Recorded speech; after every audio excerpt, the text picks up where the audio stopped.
नमस्कार. मध्ये मी खूप आउट ऑफ सिलेबस गेले होते, स्वतः सिलेबसमध्ये आलेली आहे. तर चला बघूयात मी काय काय करते आणि काय काय नाही, माझ्या लाईफचे अपडेट. सो गावाला एक मिस हॅपनिंग झाली होती, त्यासाठी आले होते आणि ते सगळं आता क्लिअर झालेलं आहे. सो आता आम्ही एक नवीन सुरुवात करत आहोत घराचीच, कारण एक जुन्या टाईपचं आपलं घर आहे, तुम्हालासुद्धा माहिती आहे. सो त्याच्यामध्ये ही असं जुन्या टाईपची वायरिंग वगैरे असलं की धोकादायक असतं. त्याच्यासाठी सगळं वायरिंग वगैरे काढून सगळं कामकाज चालू होतं आणि ती होईलच 2-3 दिवसामध्ये, मी तुम्हाला दाखवेलच. आणि त्यानंतर गावाला खूप गरमी आहे आणि त्यात लाईटसुद्धा नव्हती अहो, त्याच्यामुळे आम्हाला सगळं बाहेरच बसून करावं लागत होतं. आणि त्यानंतर समस्तपैकी देशी वांगं खाल्लं आणि एक चटपटीत कैरीसुद्धा खाल्ली होती. आणि मग ही माऊची पिल्ले मी काय जुन्या ब्लॉग्समध्ये तुम्हाला दाखवलं होतं छोटी छोटी असताना, आता ही मस्तपैकी मोठी झालेली आहेत आणि त्यांचं खेळणं बिळणं सगळं सुरू झालेलं आहे.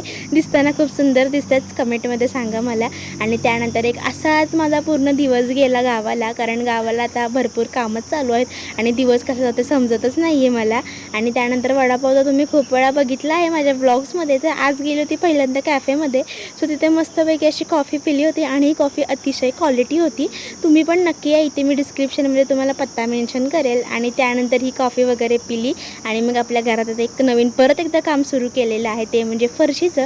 कारण ही जुन्या काळातली फरशी आहे, पूर्ण कुजलेली वगैरे आहे. आणि हे माझ्या आजीच्या काळातलं जातं आणि हे उसळ तुम्हाला मी दाखवेलच नेक्स्ट व्लॉगमध्ये. बाकीचं चला सबस्क्राईब करून ठेवा आणि मग भेटूया उद्याच्या व्लॉगमध्ये.